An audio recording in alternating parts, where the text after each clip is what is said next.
Australians, all let us rejoice, for we are young and free, with golden soil and wealth for toil.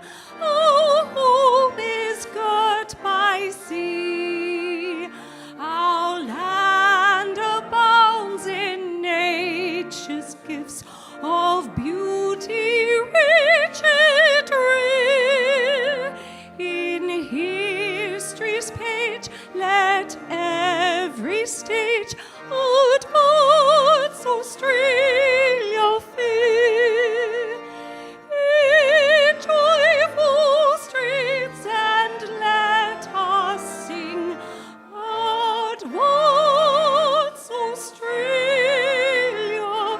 fair.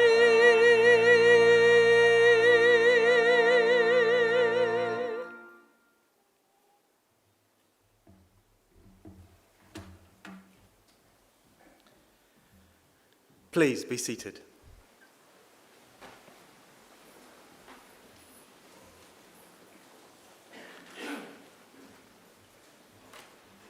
Distinguished guests, graduates, I'd like to invite Uncle Chris Tobin, representative of the Darug people, to offer the traditional acknowledgement of country.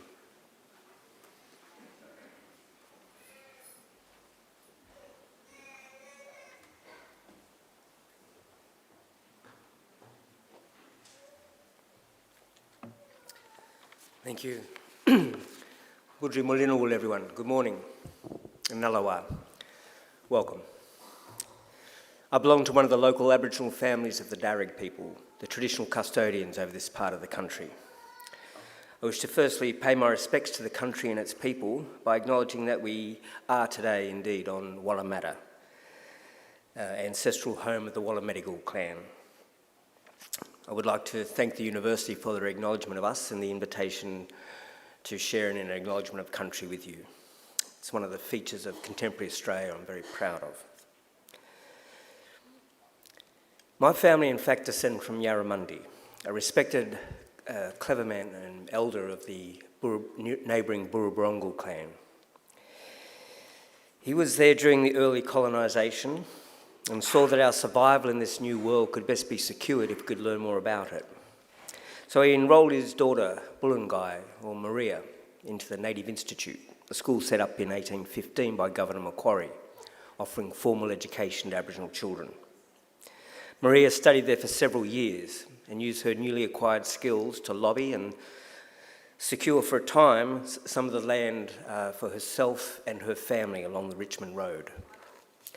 Other Aboriginal families soon joined them, taking refuge there during the brutal displacements of Aboriginal people in the 1800s, and it became known as the Blackstown, where the present-day city of Blacktown gets its name. We are very proud of her, as I'm sure your families are of you here this morning, and with good reason. Your success is our success. Your advancement, our advancement. Now that was probably better understood in more traditional times when camp groups were smaller and clans abided by strict sharing laws, which meant the food that you caught and brought back was distributed throughout the rest of the camp. Your skills and good fortune were thus enjoyed by all. Your efforts literally nourished the rest of the community, and you in turn were looked after by them. Yes, we can live quite beautifully when we work together. And I use occasions like this to offer them, our ancestors, to yourselves as a model or a benchmark on how good to expect our lives today. You see, when Captain Cook arrived here a little over 200 years ago, or 250 almost, I think, he described the people he encountered as one of the happiest people he'd ever met. They owned nothing, he wrote, but the tools they carried. They were naked and made their shelters from the bark of trees without cutting them down, harvesting food from the earth without excessive tilling or clearing. There was no slavery, no rich and poor, and no homelessness. Armies were unheard of, as were forts, jails, or even fences.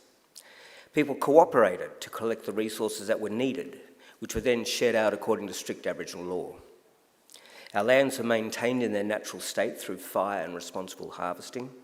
Our rivers and waterways kept clean and unpolluted, with people drinking out of them, as they have done here, for the past 30,000 years. So please remember, this is not a dream or an ideal. This is normal life for us and for the longest time. And I see no reason why we should expect less for ourselves and our children than what our ancestors enjoyed. Admittedly, there's a lot more of us. However, we are a clever people, and there's really no other way to go, is there? So graduates, I would say expect great and wonderful things from your life. Life is good. We are naturally happy and normally very good at looking after each other and the country. I would just ask that you share your gifts with the rest of us and keep following that beautiful spirit within you that got you this far. Do this and I'm confident we can put together a world we can be proud of and a future that is worthy of our children. We can all do our bit. I'll do mine by winding up now and letting you graduate. Just want to say congratulations to all of you and all the best in our collective future. Thank you. Yano.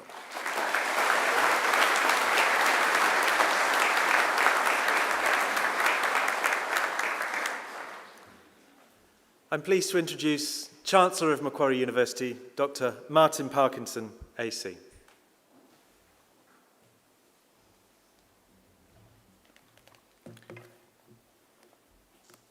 Thank you as always, Chris. Chris graces us with his presence at many of our graduating ceremonies and the warmth of his welcome to country is truly outstanding. And the generosity he and his family and friends have displayed towards the university is something that we truly appreciate.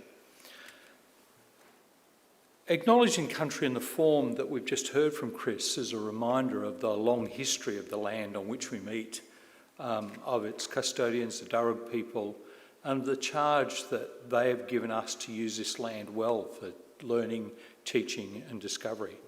So I really want to add my acknowledgement to Chris's welcome. And I apologise, Chris, because you know I can't get the enunciation right, but I keep trying. Biwu Bujui Wulamatagal, Yurin Darug Nurian. I speak well of the Wulamatagal people of the Darug Nation. Nehru Yurabirang Gi Nurian, the people who belong to this country. Biwu Gulbagang Gunyu Unigun Yura Guru Gal Yagu. I pay respect, elders past and present. Yunamu Gulbanga Darug Yura Bujuri Gumudawa. I walk with and pay my respects to Darug people in good spirit. With that sentiment, let me start by welcoming each and every one of you here to Macquarie University's Wulamatagal campus. Most importantly though, I want to offer a warm welcome and hearty congratulations to our graduates meeting today on this magnificent occasion of celebration. As you know, as well as we do, completing a degree is never easy. It requires determination and perseverance, hard work and dedication to purpose.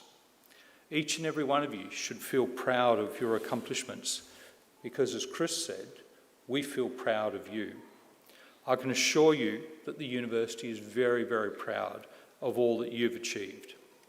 Now, many of you are lucky enough to be here in the company of family and friends. For others of you, this may not have been possible. But for all of you, even in the most challenging moments of your study, these people, your family, your friends, your student colleagues, your community will have made your journey easier. So to all family and friends of graduates, I want to welcome you on behalf of the university. I want to make a particular call out because we always have small children and occasionally even a few babies with us. And I want everyone to know that they are especially welcome. People sometimes worry that the children will make a bit of noise and they've got to take them outside. Don't do it. They are key parts of the community and the joy of the celebration. We also expect them to pick up a application form from Macquarie University as you walk out. So seriously though, the celebrations like this are enhanced by all generations of families and friends. So welcome everyone. To our graduating students, the support you've received is a reminder that while our individual efforts are very important, much of what we will achieve in our lives will happen because we support one another, because we work together, because we live together as a community. In short, we truly are stronger together, which is, I think, a key message of Chris's Welcome to Country.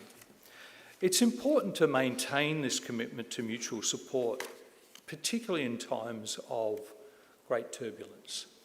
Now, every generation thinks that the times they live in are particularly complex.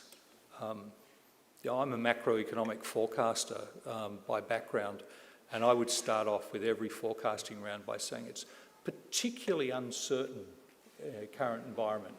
So it's like all of our children are on the upper half of the distribution of good looks and intelligence. Economists always like to say it's particularly uncertain at the moment. As you get older, you begin to think, actually, every generation thinks that their life has been, or that their period in which they've lived has been particularly complex. But there's no doubt in my mind that today we confront a remarkably complex environment, probably the most challenging that we've seen in the last 3/4 of a century. Now, how we as individuals, communities and countries navigate these challenges are going to be central to humanity's shared prospects for peace and prosperity. And that's true wherever we live in the world. So I hope that your education experience has strengthened your sense of the importance of working together for the betterment of our communities, our nations and our planet. As you go out into the world as graduates of Macquarie University, though, your lives are going to get busy. They will be filled with the minutiae, your jobs, your relationships, your families and so on, all of which are incredibly important. But as you're dealing with those things, I would really, really encourage you to try and keep an eye on a few big issues. How can I help navigate through times of great turbulence? What's my responsibility as a graduate and a scholar to help create a better world? How can we all engage in dialogue, respectful dialogue, as members of the Australian community or as members of communities of other countries, or indeed as members of the global community? Respectful engagement and constructive dialogue are central to solving the big problems that we face.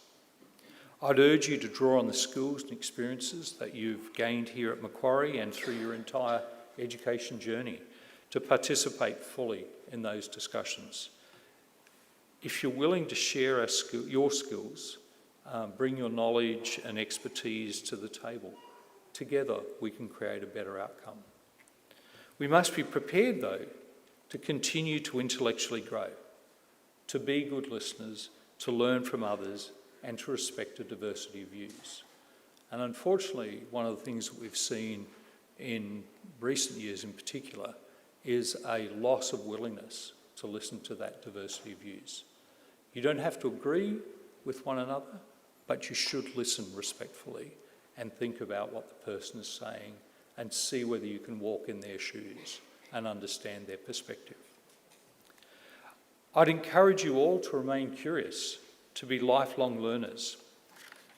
Or to quote Mark Twain, 20 years from now, you will be more disappointed by the things you didn't do than by the things that you did.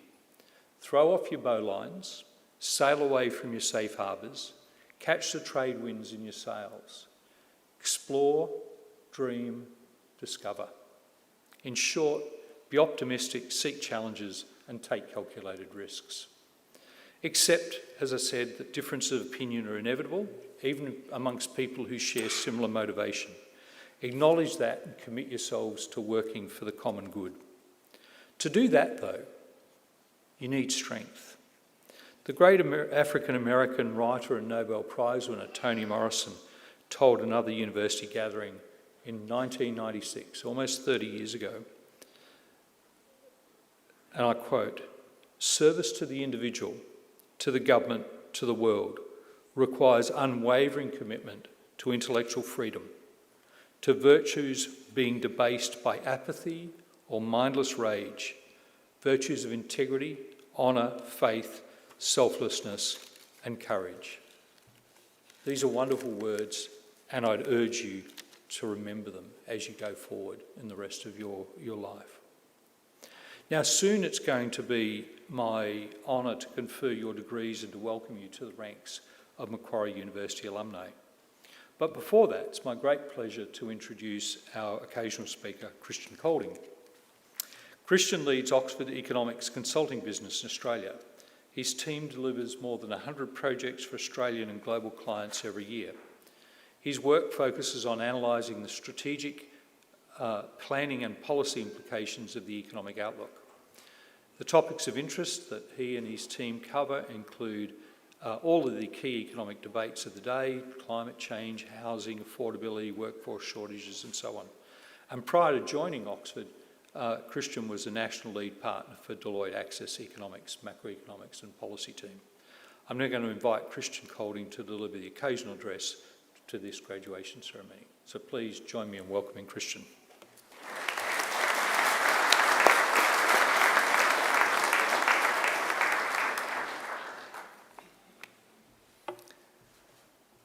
Good morning, Chancellor, members of the university, graduates and guests.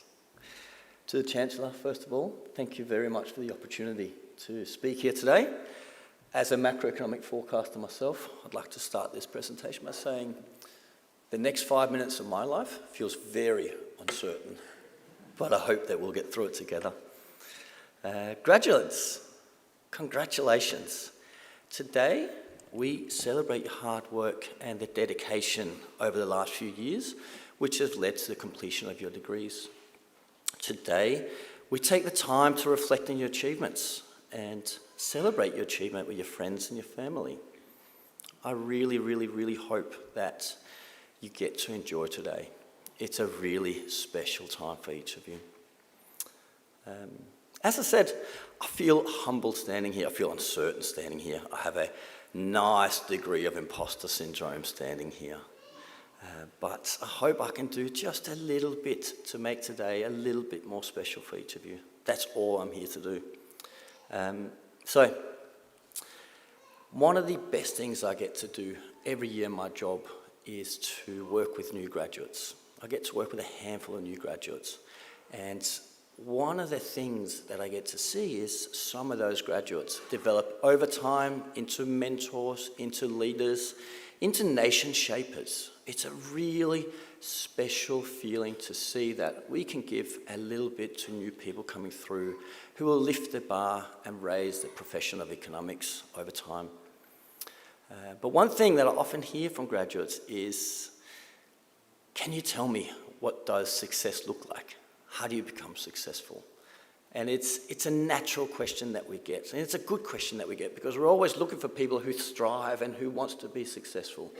One of the nice things, though, about this is that now that you're entering the workforce and you're leaving university, the marking grid for success is beautifully nuanced. You get to decide what success looks like. You get to decide how you're going to see success. You get to decide how you start to play to your personal strengths, your personal motivations. And even if you start thinking about what is your success relative to your fellow graduate success, that doesn't really matter. You think about what's your success relative to your expectations. Then you start thinking about the fact that your success today is going to look very different in 5 years' time, in 10 years' time. All of a sudden, you might have a couple of kids chirping in the background. What success looks like when you have a few kids in the background is going to be very different to what success looks like today. All of a sudden, one day, you might even have some grandkids chirping in the background. Again, success at that point in your life is going to look very different to what success looks like today. So I think that one of the first pieces of advice that I give new graduates who start with us is embrace this uncertainty, embrace the opportunity you now have to define your marking grid and set that up in a way that sets you up for success. It's a really important first tip that I give to new starters with us. Now, that's well and good in and of its own, but over the years, I have noted a couple of tendencies, or call it traits, or call it features of successful graduates. And these are not just graduates who are promoted fast. These are graduates that appear happy, content, excited about what they get to do. And those three traits, it really comes down to enthusiasm, courage, and pride in what you do. Interestingly, I didn't mention becoming an Excel wizard or writing the best briefings or killing it when you're coding in R. It's enthusiasm, courage, pride. Those three things, they stand out for me time and time again when I visit and I see those successful graduates with us over time. Going into a little bit more detail in each of them, enthusiasm is where we start, and it is just so important. You know, the first thing I think you need to do is be enthusiastic and define yourself about what you're enthusiastic about. It's so easy to determine all the things that you're against and all the things that you don't like. It's a lot harder to think about what are you for. And when you start thinking about what are you for, suddenly the opportunities become very, very big. You know, they become endless. What do you stand for? What are you excited about? And once you figure that out, how do you share that? How do you tell others what you're excited about? How do you start sharing that enthusiasm around with your fellows? That is the first part of enthusiasm, makes a big difference. The second part is, it's quite micro, if you like, is when you're in a workplace. There are plenty of colleagues who will be a little bit unenthused about Monday mornings. They might even be unenthused about Wednesdays, and even Fridays sometimes they'll be a little bit unenthused.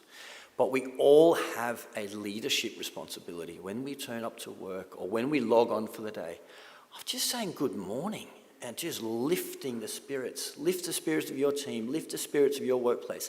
Share that enthusiasm because you're there for a reason. You're there because you want to be there. You're there because you've made a courageous decision to select your workplace. And that takes us to the next part, and it's all about courage. Now, there's a reason why you need to be courageous. First of all, you have to be courageous to allow yourself to jump in the deep end.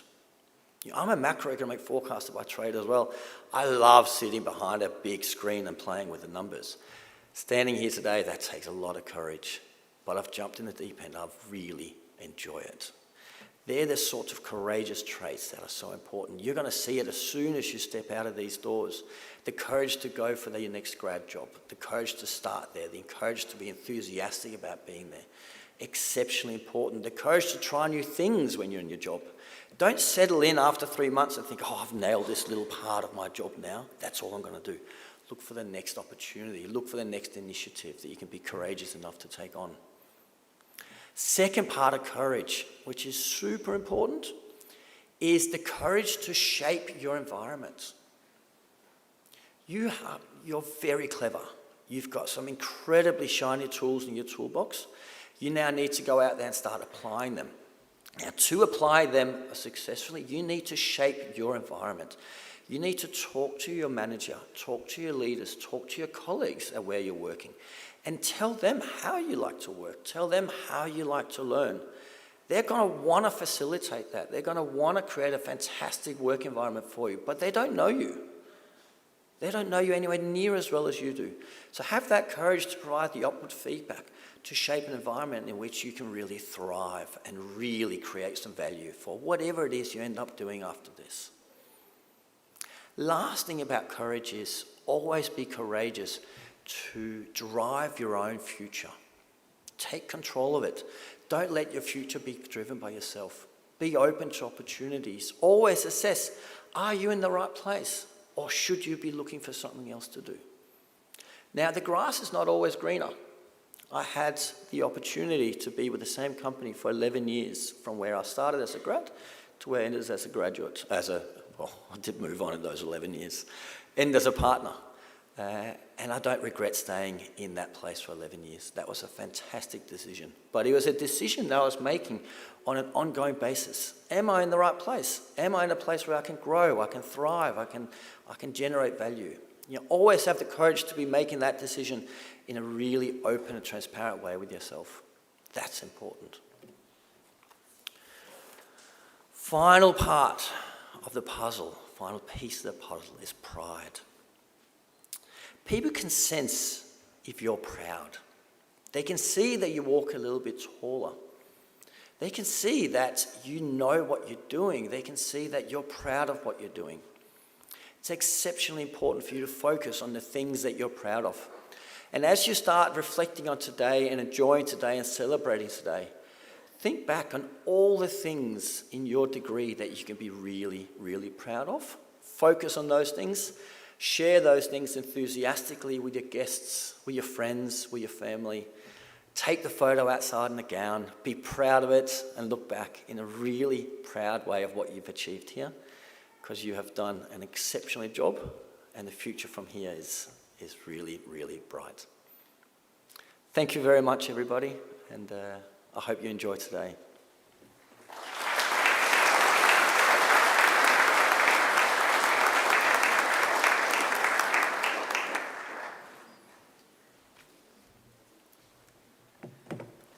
Thanks, Christian. That was great.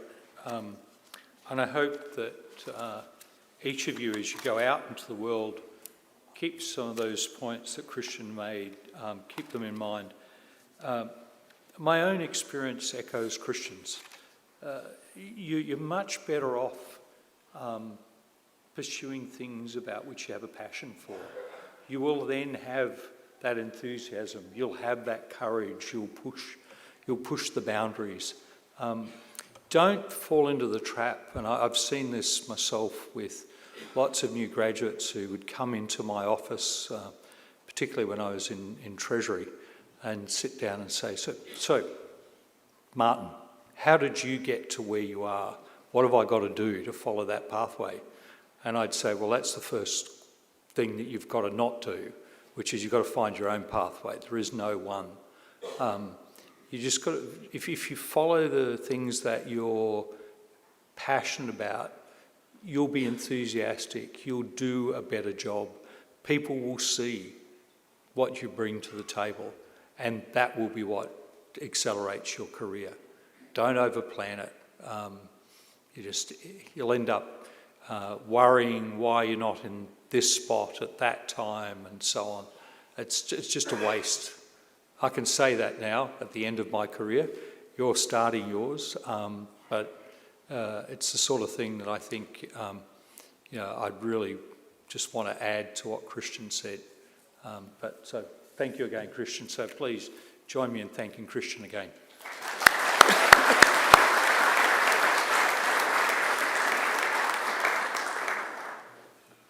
Now, as Chancellor of Macquarie, I especially look forward to presiding at ceremonies such as this, where we get to confer degrees on each and every one of you have complied with the university requirements for such awards. So I'm now going to call on our registrar, Professor Rawdon Wilkinson, to formally certify the eligibility of those who have met the requirements for today's awards.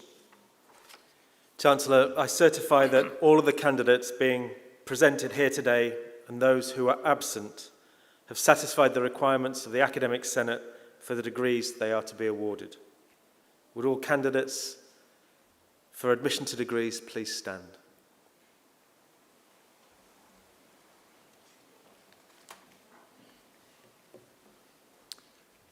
This is the good bit, right?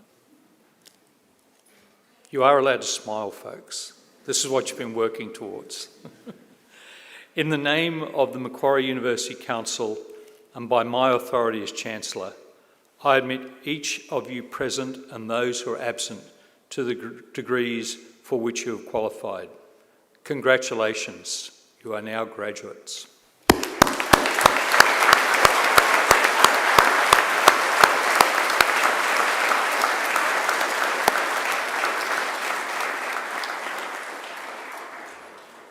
Graduates, please be seated.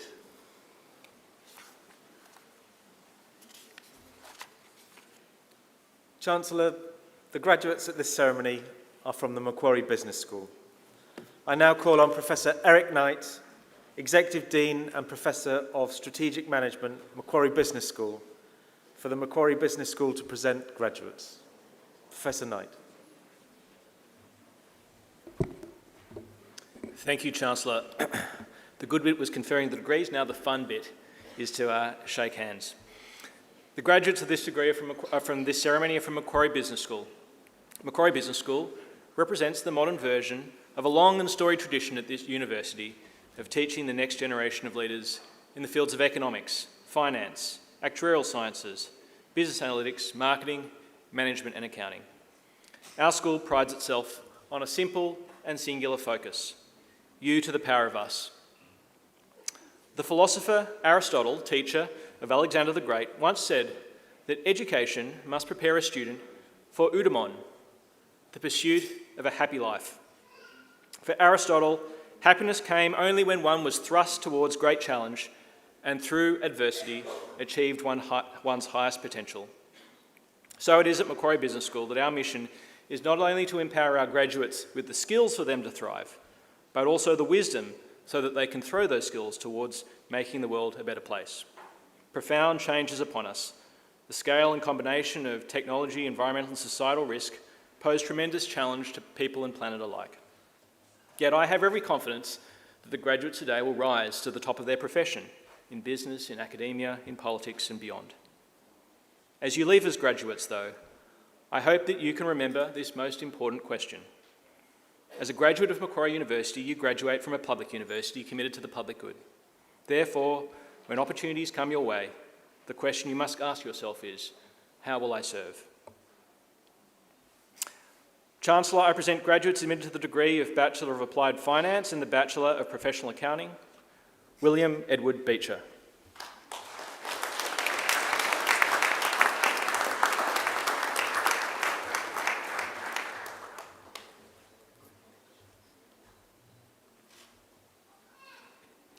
Miles Fraser Cartwright.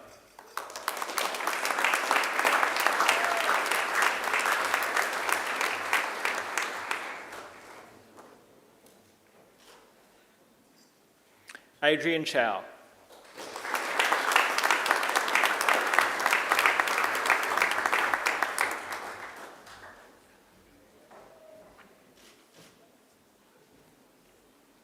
Armando Colosimo.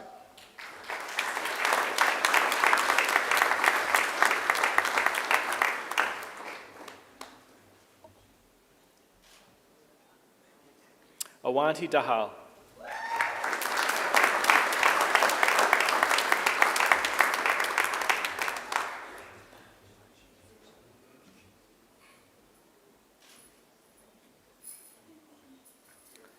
Min An Duan.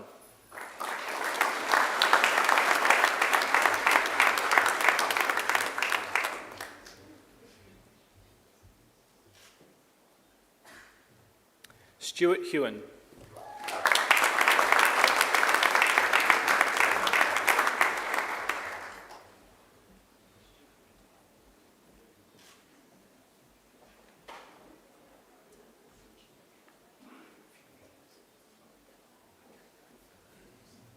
Joshua James Knox.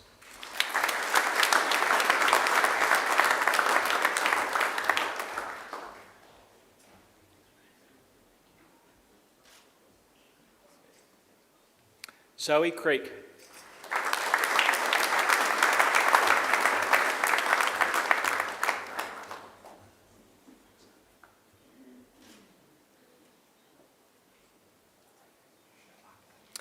Alex Lee.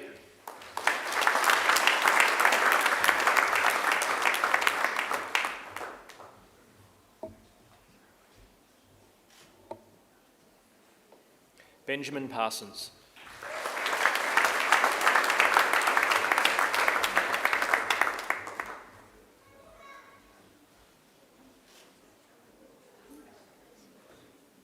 Li Ji Shen.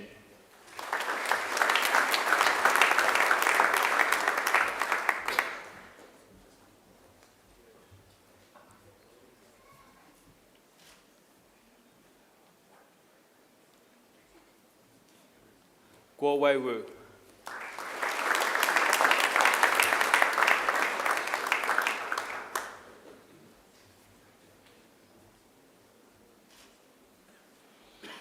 I present graduates admitted to the degree of Bachelor of Applied Finance with the degree of Bachelor of Commerce Professional Accounting.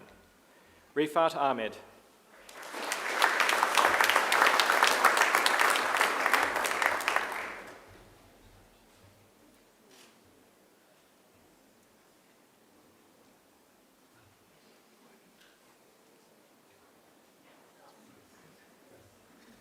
Ethan Lay.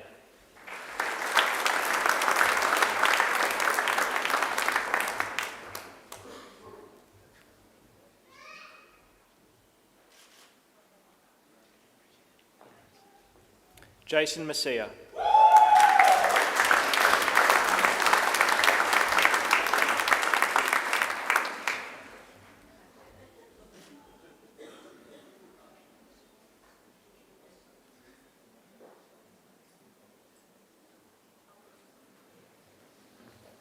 Harrison Jordan William Sanchez.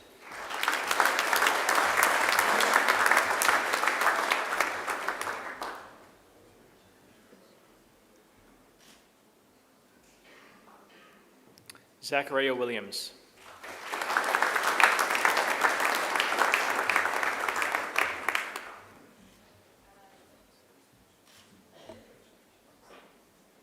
Chirk Ting Wong.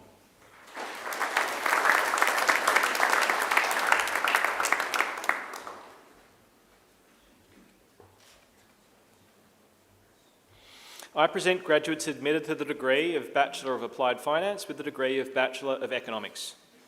Daniel Peter Carr.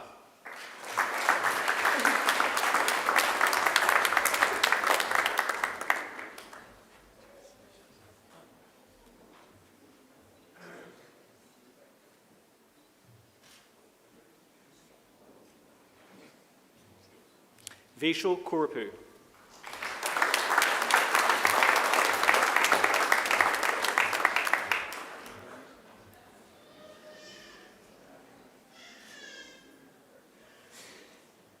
Scott Malloy.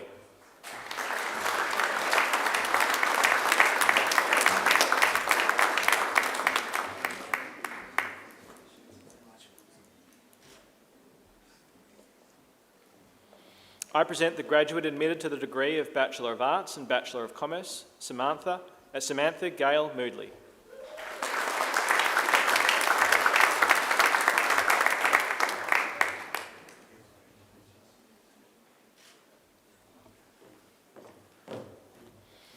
I present the graduate admitted to the degree of Bachelor of Commerce and the Bachelor of Applied Finance, Alexander Niazmand.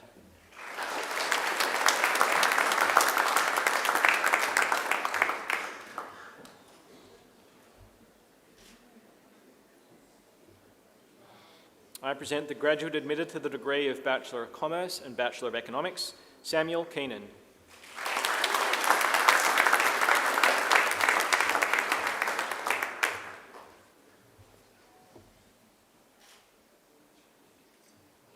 I present the graduate admitted to the degree of Bachelor of Commerce and Bachelor of Science, Jonathan Bell.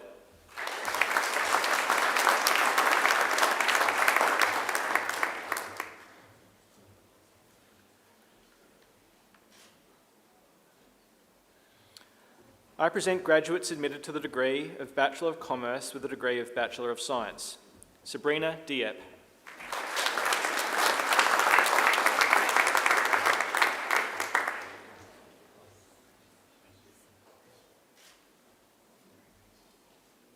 Jacob Mark.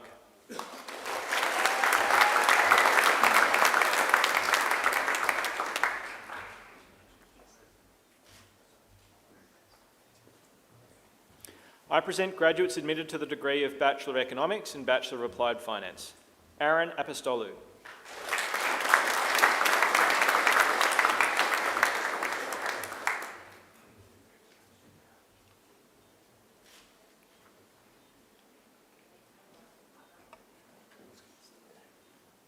Jacob Botros.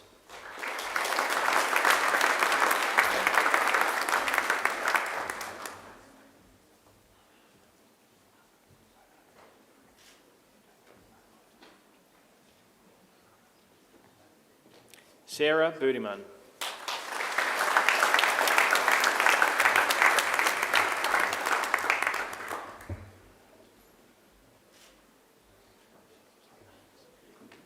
Lachlan Byrne.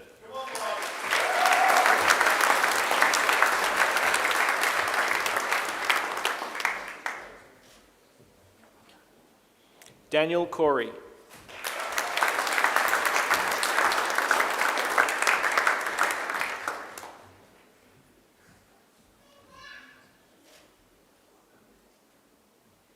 Nathan Donato Gregorio.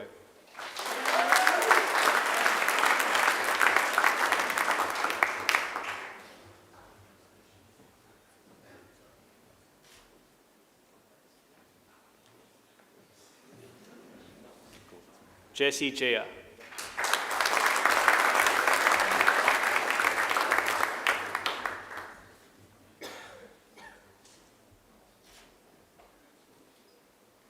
James Cornharbour.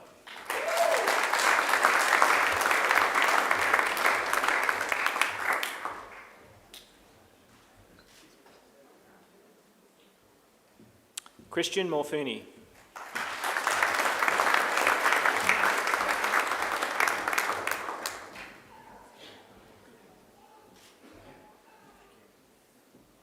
Roby Pompo.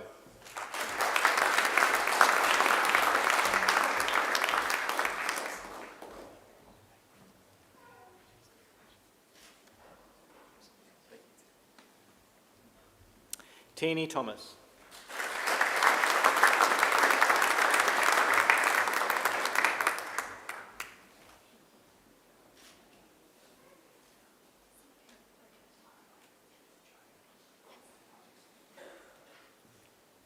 Recipient of the Macquarie University Award for Academic Excellence, Kira Todd.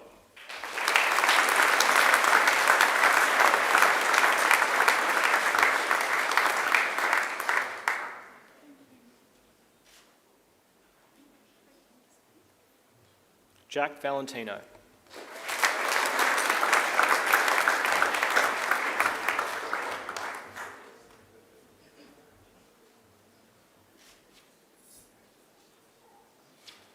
I present the graduate admitted to the degree of Bachelor of Economics with the degree of Bachelor of Business Analytics, Sean Jackson.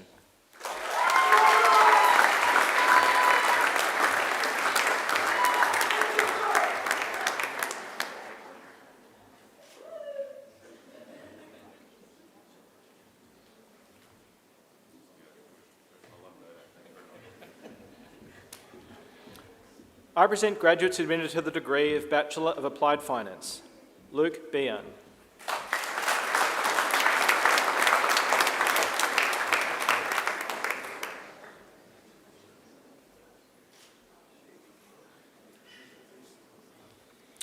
Ruben Estevan Cantallina Olivares.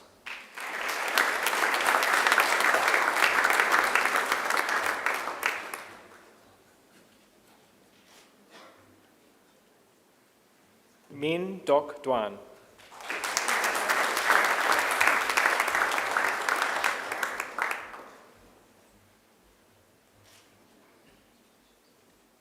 Rebecca D'Souza.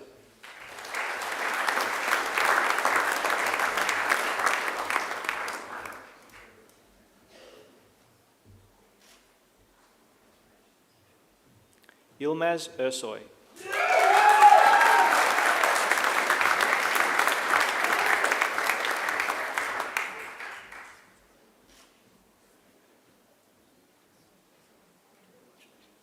Giovanni Kusamu.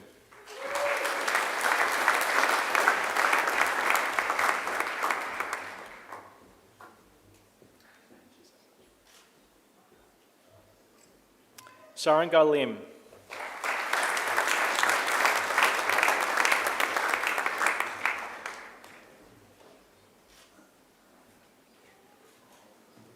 Anna Maria Livrinich.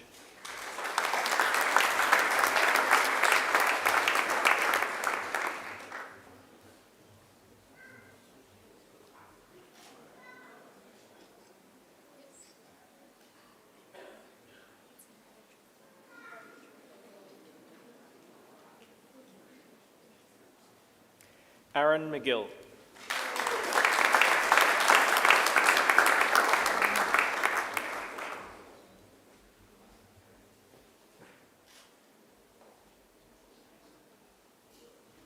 Gregory Mooney.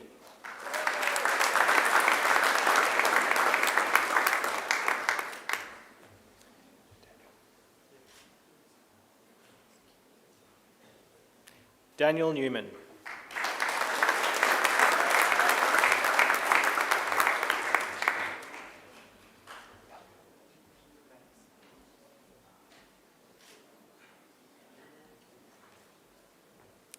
Malachi Nicholson.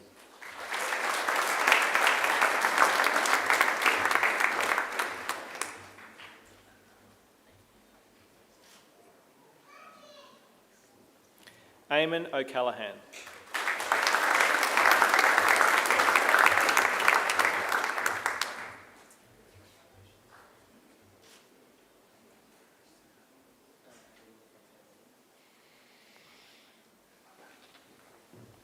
Christian Panofsky.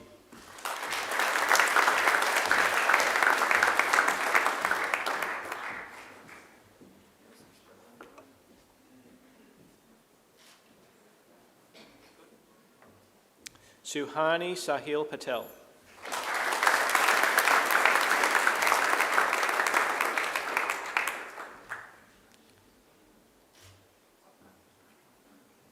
Lei Fong Ha Fan.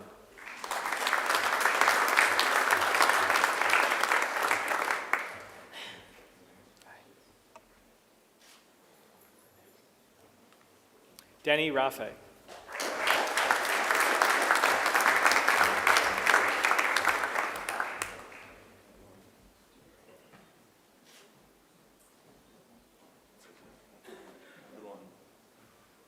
Nicholas Matthew Saputra.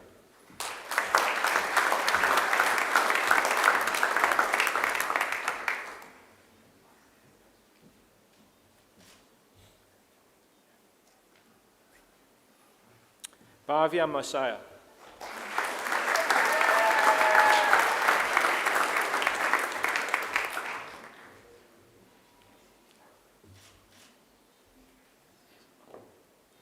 Sushant Subedi.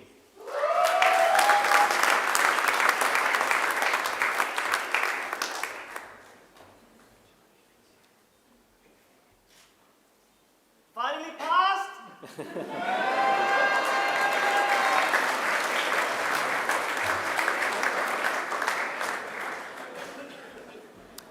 Nicholas Toole.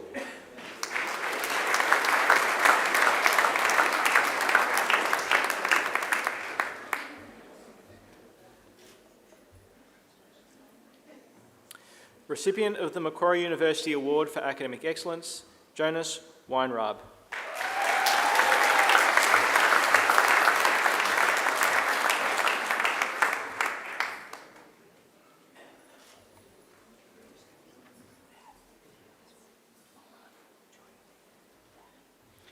Nicholas Kerniwan Wibowo.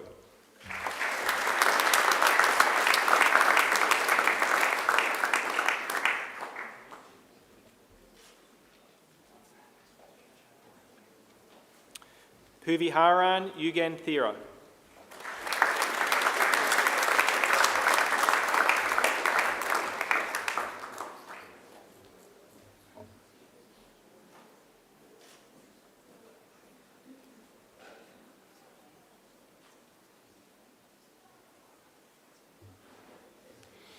I present graduates admitted to the degree of Bachelor of Commerce.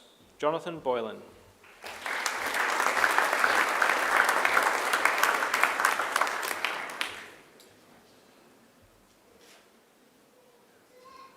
Min Chuan Bui.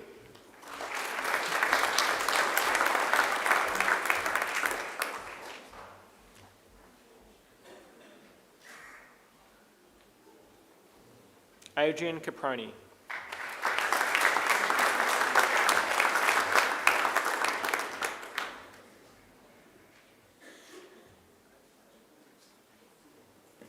Pranika Chandra.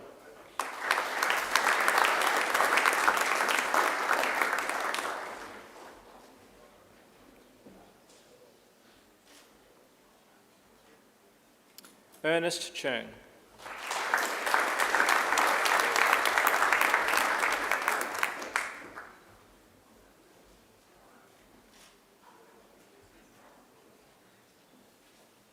Ji Van Chun.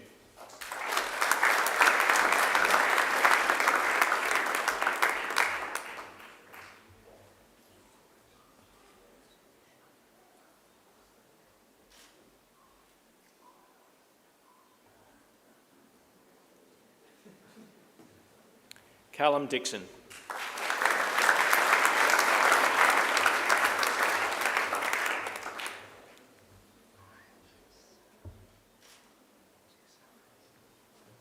Ruby Chung.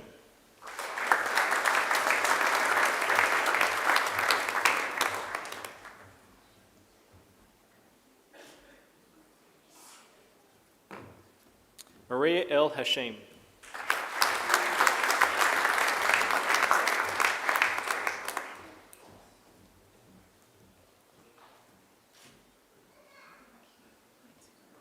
Andrew Gardner.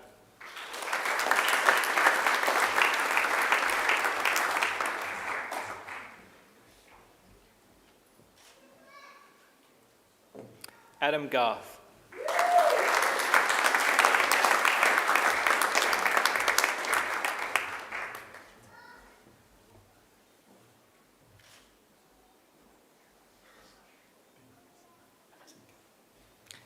Max Jardina.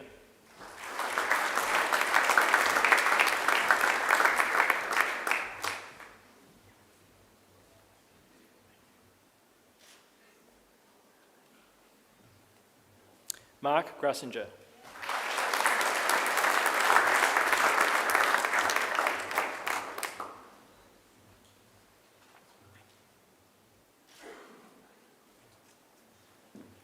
Abir Hassan.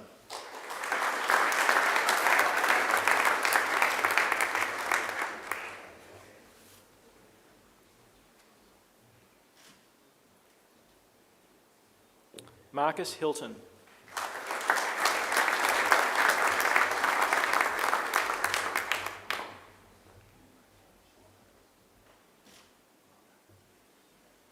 Shinwei Ho.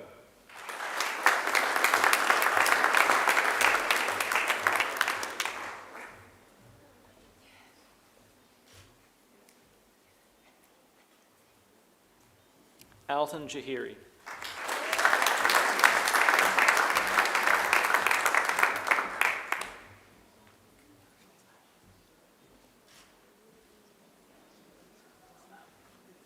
Nicholas Aaron Jansen.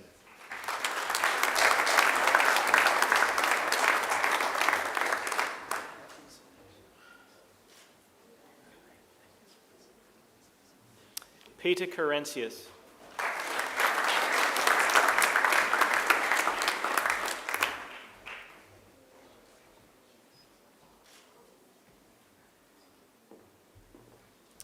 Thurja Kethusingham.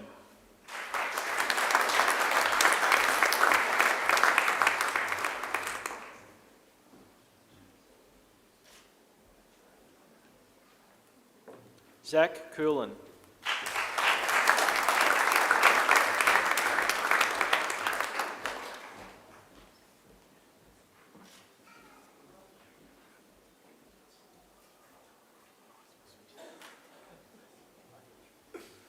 Shang Ike Benedict Lee.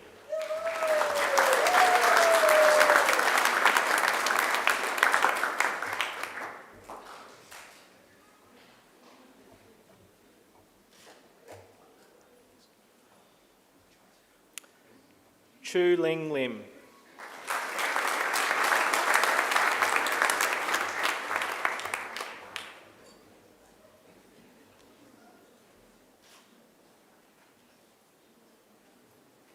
Maxwell Lawrence Lowenthal.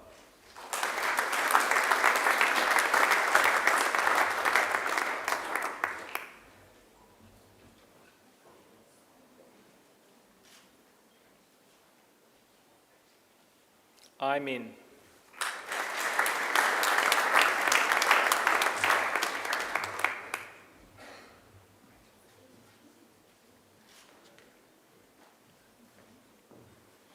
I Chan Miat Pyo.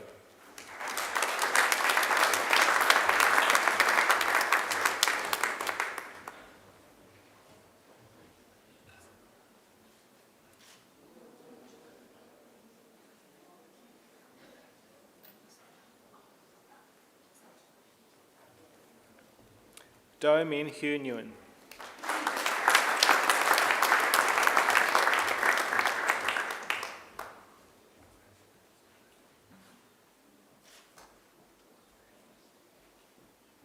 Nok Huan Nguyen.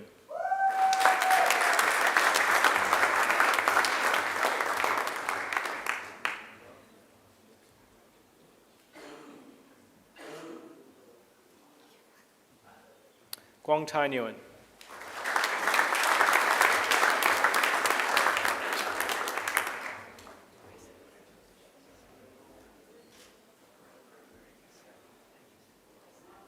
Marko Paunovic.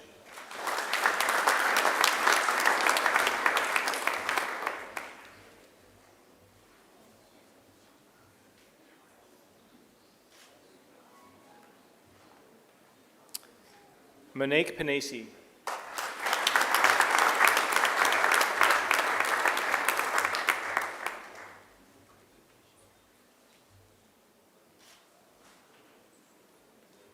Kevin Rutemba.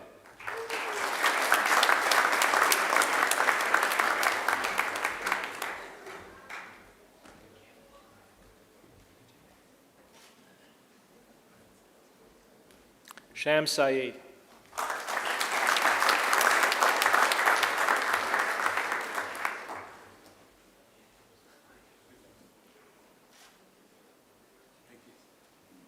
Daniel Sherry.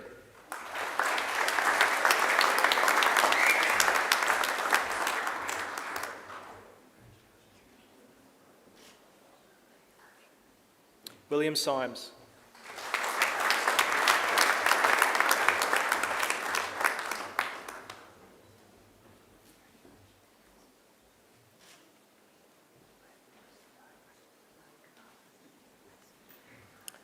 Roland Tien.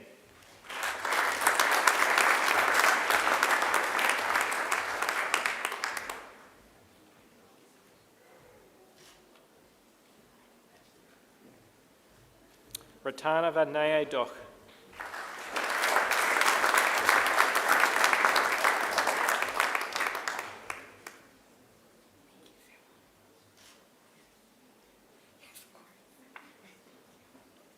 Vanessa Vu.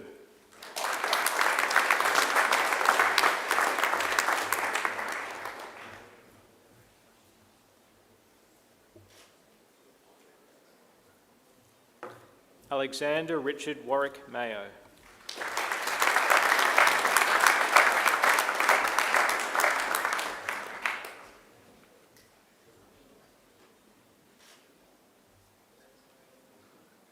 Eric Wright.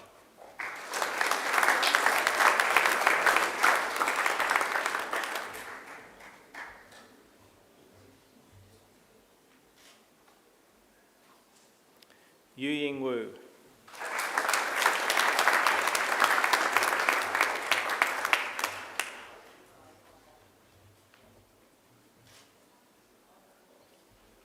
King Yuxia.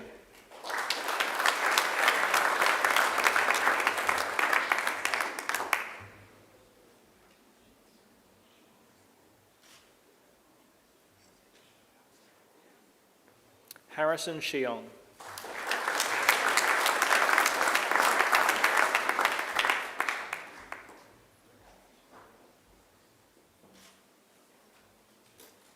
Yu Tong Zhang.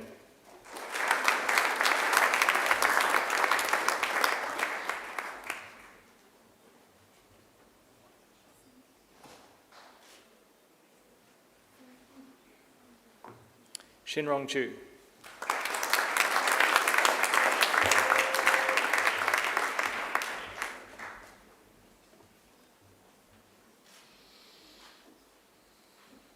I present graduates admitted to the degree of Bachelor of Economics. Hugh Brogan.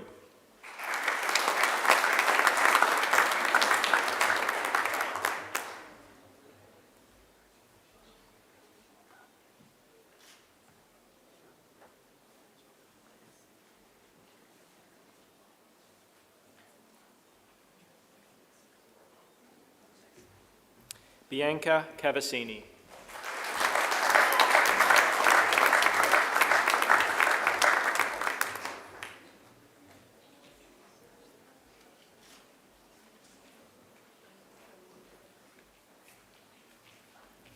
Yingzhe Chen.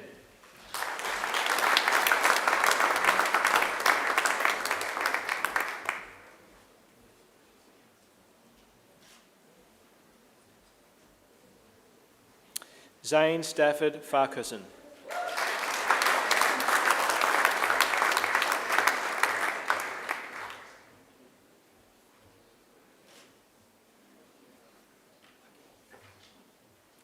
Lauren Hayes.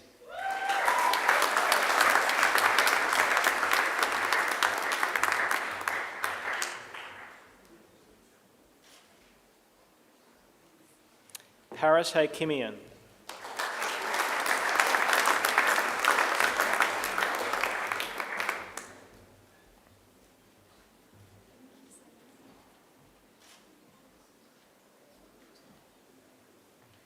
Xin Huang.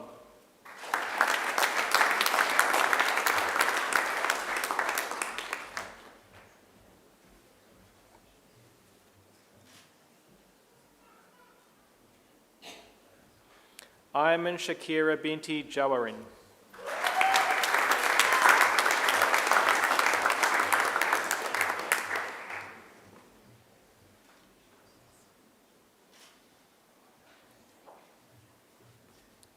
Timothy Jeffrey.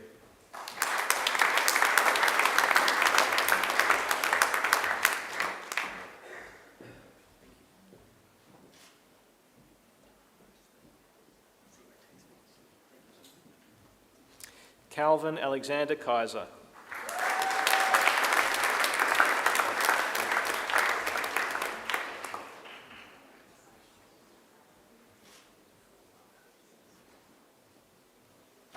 Chelsea Titiporn Kanvanavaras.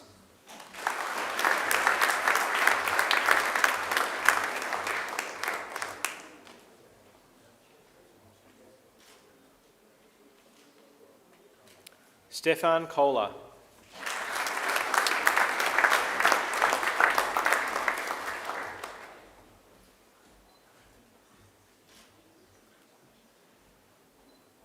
Adel Murad.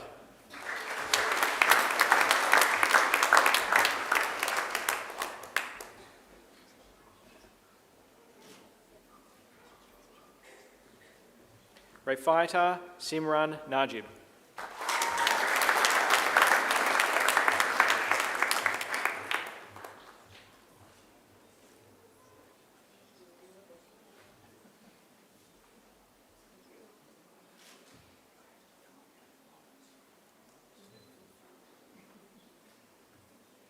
Sandipan Saka Neloy.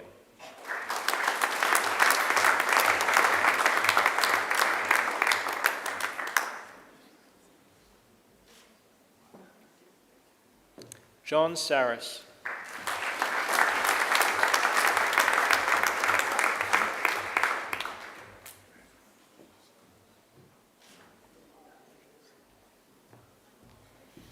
Ozan Erkin Sena.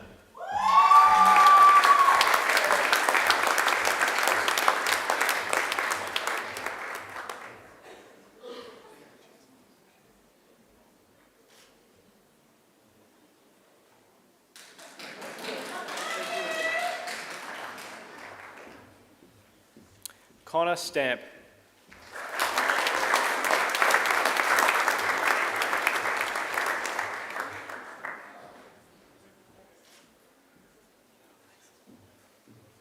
Karan Harshad Suta.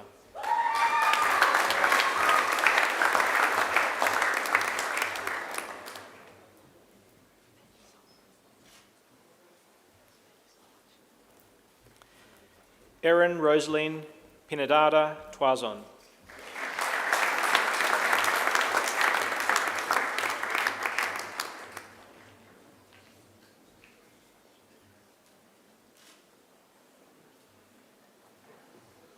Madeline Van Codevan.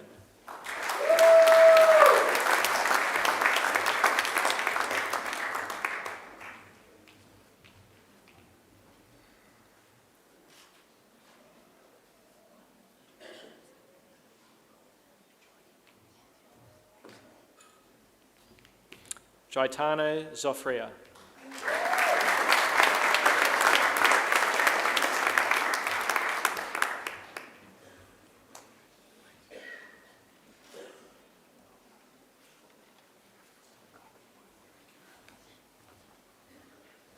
I present graduates admitted to the degree of Masters of Applied Economics. Vijay Bhaskaran.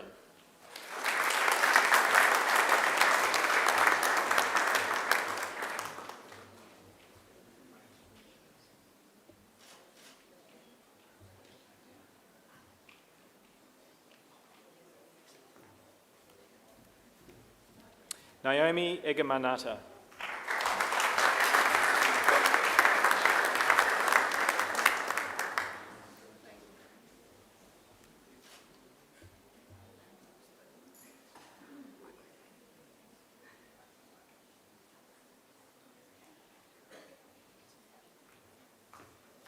Mrinmoy Ghosh.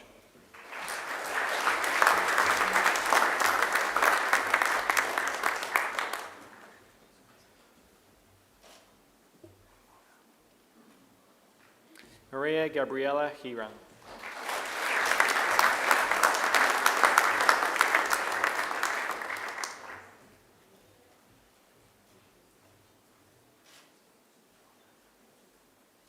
Nicholas Whitfield.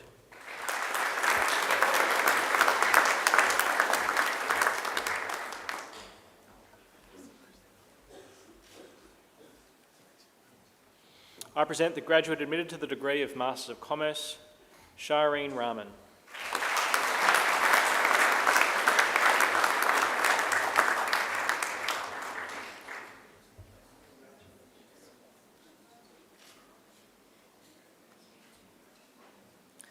The Doctor of Philosophy is awarded to graduates who have demonstrated the capacity to conduct research independently by forming a distinct contribution to the knowledge of the subject and to afford evidence of coherence and originality shown either by the discovery of new facts or by the exercise of independent critical power.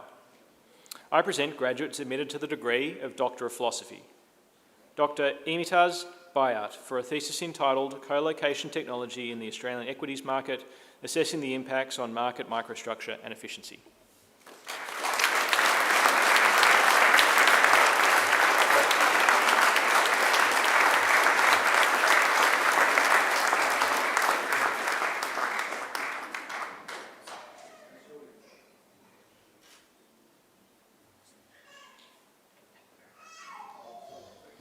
Dr. Zachary Reynolds for a thesis entitled An Empirical Evaluation of the Responsiveness of the Australian Economy to Economic Shocks.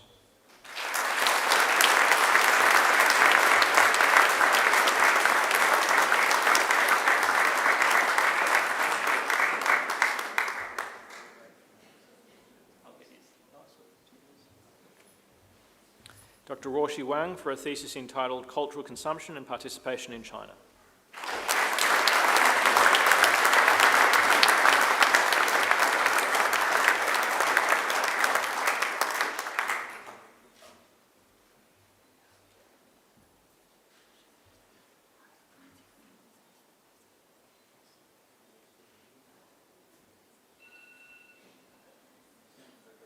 You're called to work. It's Professor David Throsby.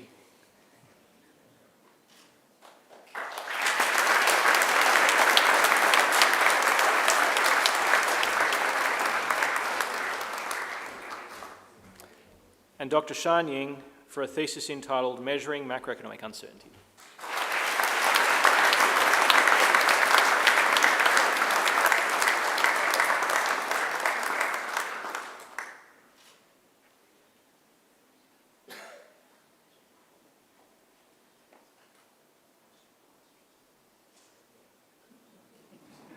Ben, you're being called up, I think. It's Dr. Ben Wang.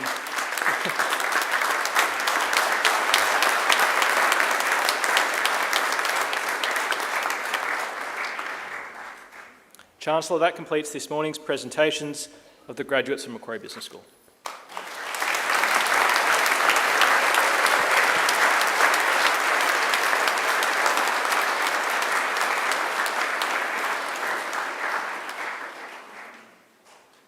Chancellor, I call on Adam Garth, who graduated with a Bachelor of Commerce, to speak on behalf of the graduating group. Adam Garth.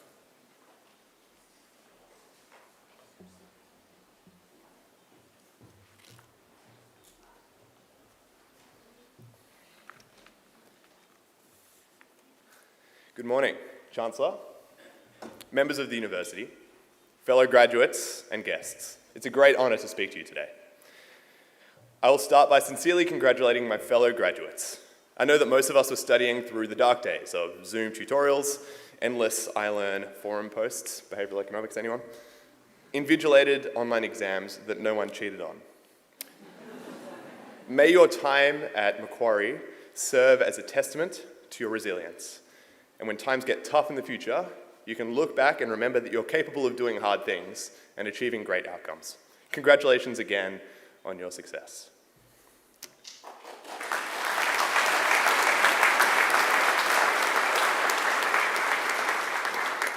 Success. What is success? I must take pause and acknowledge that there's a lot of compliment between our two speeches, Christian, which was unplanned. Growing up, there was a cultural undercurrent that goes something like this. Success means to work hard, to get a good ATAR, to get a good degree, to get a high-paying job. And that's where the narrative would end. As many of us are now transitioning from education to our vocations, it seems only appropriate to consider our definitions and metrics of success. In the past month, I reached out to more than 100 people who appear to be in some sense successful and asked them, what is your definition of success? I've got answers from founders, academics, CEOs, politicians, some people sitting in front of me, some people sitting behind me.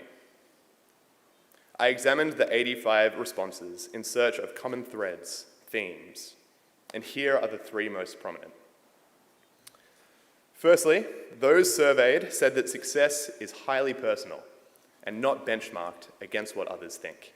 They said that success is according to one's own values and priorities rather than external expectations or societal norms.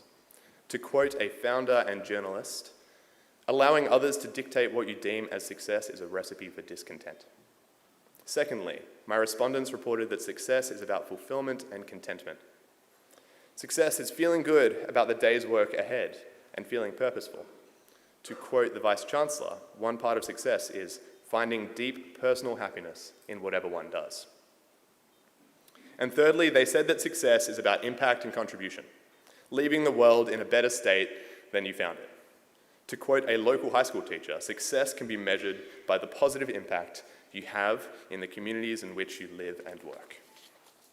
In summary, more than 90% of responses contained one or more of these themes, that success is highly personal, is about fulfillment and contentment, impact and contribution. But why am I telling you this? As we begin our vocations, it is critical for us to be guided by our own frameworks of success. It is my desire for you all to take a moment today, in the midst of rightful and joyful celebrations, to consider how you will define success as you go about your lives. In closing, congratulations again. I look forward to crossing paths with many of you over the decades as our careers progress, and I wish you every success going forward, whatever that looks like for you. Thank you.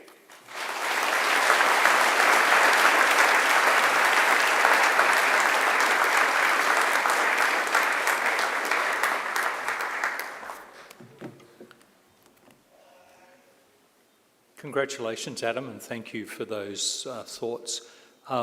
I know you directed them at your fellow students, or your fellow graduates, but I think they're actually words that resonate for all of us. It's worthwhile just reminding ourselves what is true success. When we get to the end of our lives, what is it that we want to look back on and feel proud about? Thank you very much. So please join me again in thanking Adam.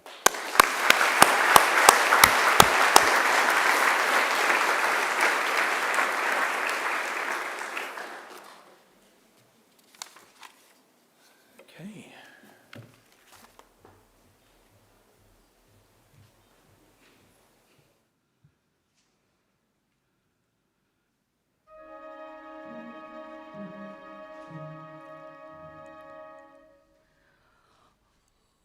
Oh mio papino caro, mi piacevi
Distinguished guests, please join me in expressing our appreciation to Yvette Masters for that superb performance.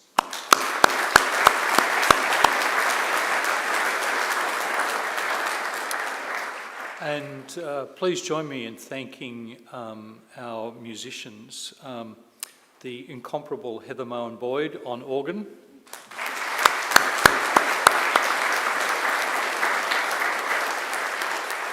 and Melanie McLaughlin on trumpet. Thank you.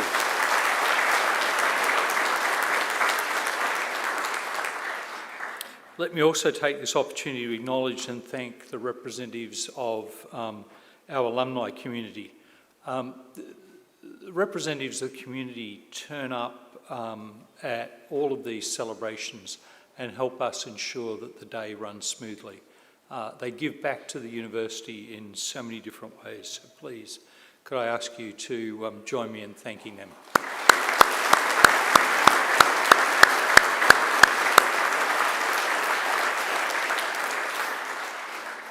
And finally, please join me in thanking our technical staff who ensure that the proceedings can be both seen and heard, not just for all of us who are here today, but those who are watching our event on live stream. So thank you to the tech team.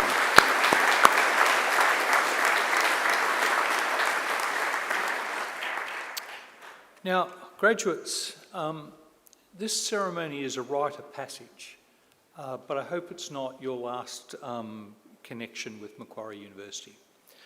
You're now part of a family of alumni, a group that is now more than 234,000 strong, living in over 150 countries. It's worth thinking about that. 234,000 people, 150 countries. We will keep in touch with you, and hopefully you will keep in touch with us through the alumni program. If you can, make sure you can come back to campus, attend alumni events, and perhaps even undertake further study.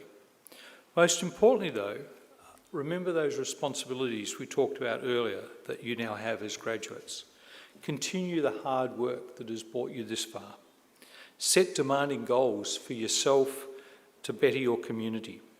Retain your curiosity, pursue the dreams. But above all, remember the people who helped you along the way. Some are here, and I'd really ask you to, as is traditional at these ceremonies, to please stand now and turn to the people behind you and to the side and to give them a round of applause in thanks.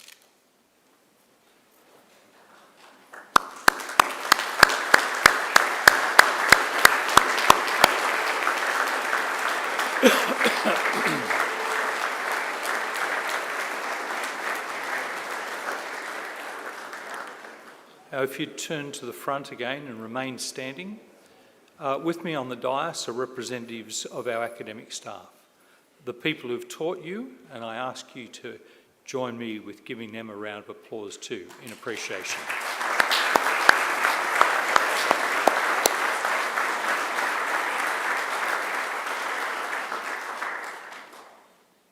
Finally, turn to one another and give yourselves a resounding round of applause because you deserve it.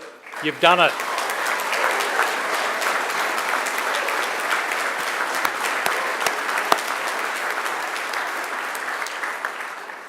Graduates, please be seated. Ladies and gentlemen, I'm always struck about this stage of the proceedings when I try and introduce a bit of levity at the beginning. They all sit here and look at me very stony-faced. By the time we get to this stage, they're all thinking, fantastic, we've done it, let's get out and celebrate. So now you can see they're itching to get away. Lots more smiles. So, ladies and gentlemen, graduates of Macquarie University, on behalf of the staff and faculty of the university and of all of our continuing students, I again offer you my warmest congratulations. For all of you joining us here today, family and friends, I thank you on behalf of the Macquarie community, and in particular on behalf of your graduates. I'm now going to invite our newest graduates and their families and friends to join us out through these doors on the portico and spilling out on the lawn for refreshments. I'm going to invite you all to enjoy the beautiful campus. If you haven't had an opportunity, please just wander around and see what your graduates have been enjoying. And hope that for you, the graduates, but for you, the family and friends, today will maintain or retain a special memory over the years ahead. So I'm now going to ask the audience to stand, please, and to remain standing while the official party and our graduates depart the hall. Thank you very much.